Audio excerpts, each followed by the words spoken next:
Hey everyone, it's Terry out on his Rusi. It's Friday, the 28th of April, 2023.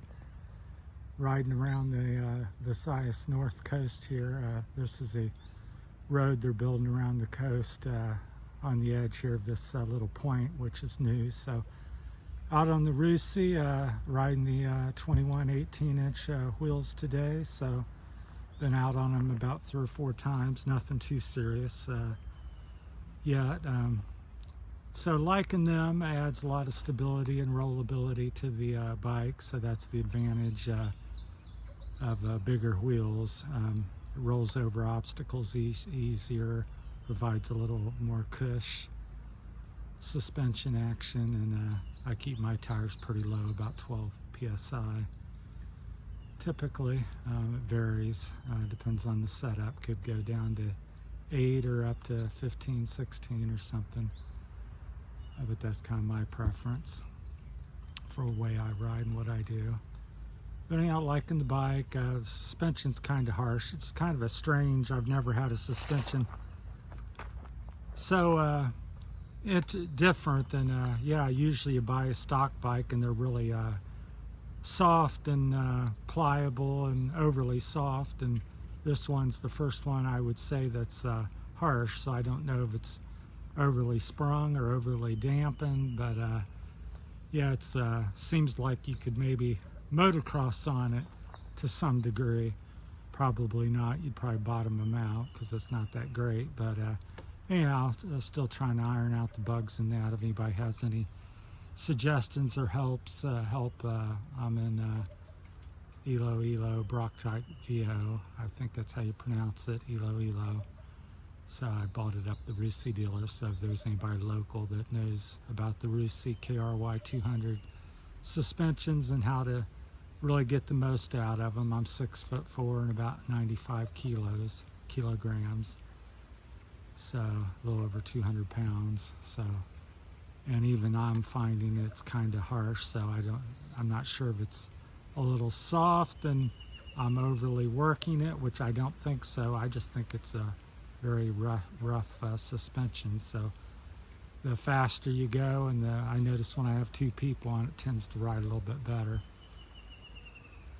So anyhow, work in progress. I got the bike, and as usual, guys and motorcycles, you take weeks and months and years to get them where you want them, then you sell them and buy something new and start over. So that's where I'm at. I'm in the new phase. So overall, it's a good bike for what it is. So if you have any questions, I think it's got about between 6 and 8 inches of travel front and back, probably 6 to 8 in the back and 6 or 8 in the front. It's hard to get a good measurement on it. The sliders say I could get 8 on the front, but I don't know that I'm getting that. So yeah, it's fairly powerful, chugs up the hills. It's not going to necessarily wheelie away from you or throw a big roost or anything, but it chugs up every hill that I have tried to take it up so far. So it's a pretty good climber, a lot of low end torque, and the styling's very good, as I've mentioned, and I think everybody kind of sees that. It's what attracted me to the bike. It's got wave rotors, LED lights, nice foot pegs, just highlighting some of the things. Really nice aggressive foot pegs on it, plastic fuel tank, aluminum handlebar. The exhaust is nice looking. It's compact and small. It's got a good note to it. It's a little quiet, but not as bad as the Japanese ones. So some of the quick negatives are the shifter and brake levers not, got the flexible heads on it, so they're welded on. It's kind of unmovable to some degree, so some metal on it. The swing arm is metal. The rims are not aluminum, they're metal. Yeah, but overall, considering a $6,000 Kawasaki or Honda, or a $1,500, I paid 13, I think 89 or 90. So 7,000 for 13. I think when I consider that, that's what I consider. I've had a lot of bikes. I've had bikes that cost $15,000. So I know value, and that was like a KTM 9. I forget what I had. I had a lot of 9. I had a 950 Supermoto, a 3. I had a bunch of them: 380, 300, 250, all kinds of various brands and sizes. But I just look at it 7,000, 1,300, and I've, riding it as I have the past month. I go, is it as good as a KTM? No. Is it a race bike? Not. No.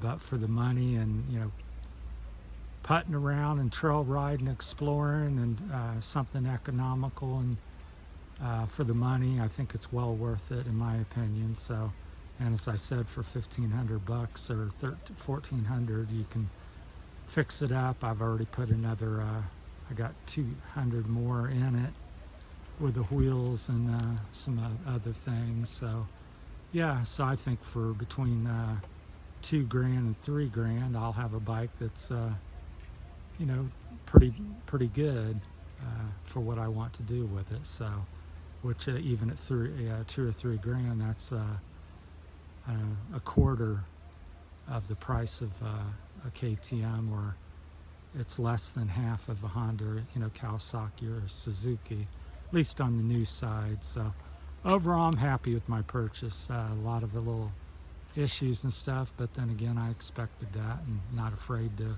tinker with it. It's part of the fun of motorcycling. So that's my 2 cents on the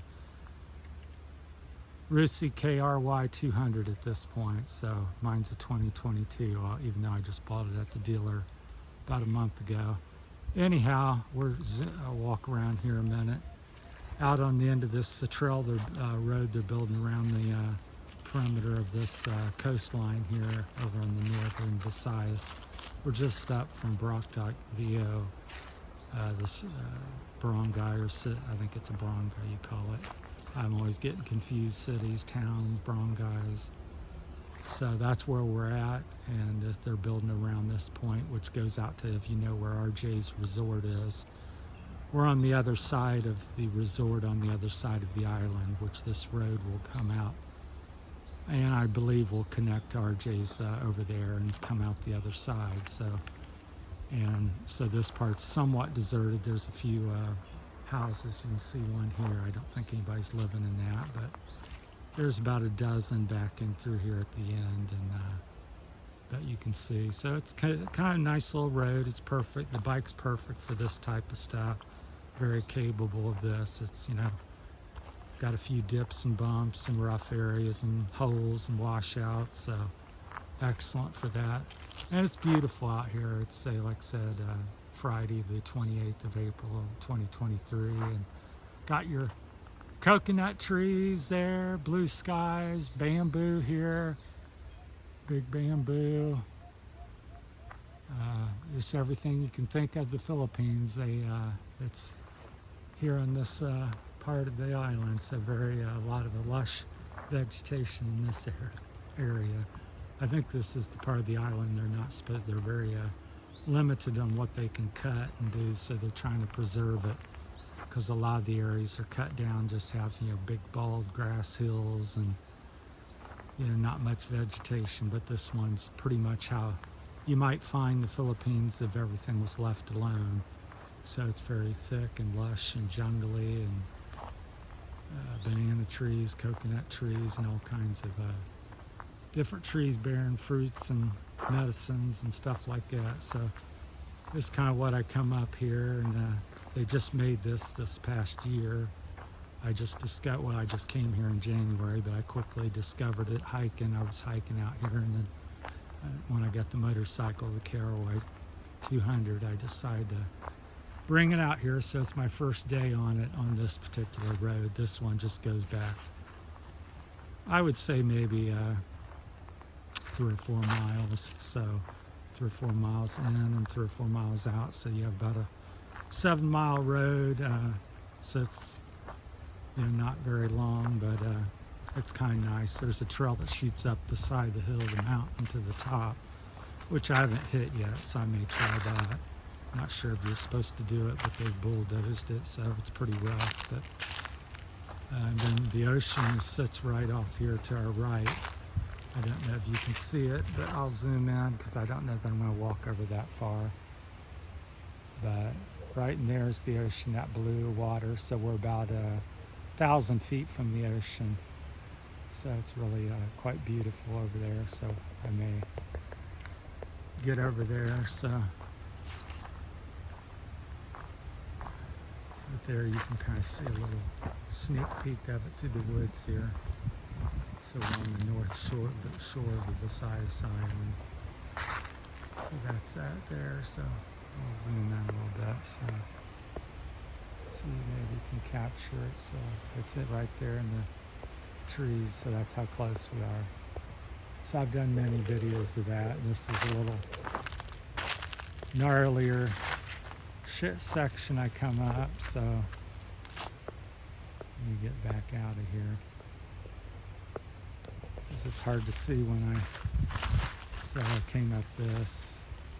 The sun's kind of reflecting.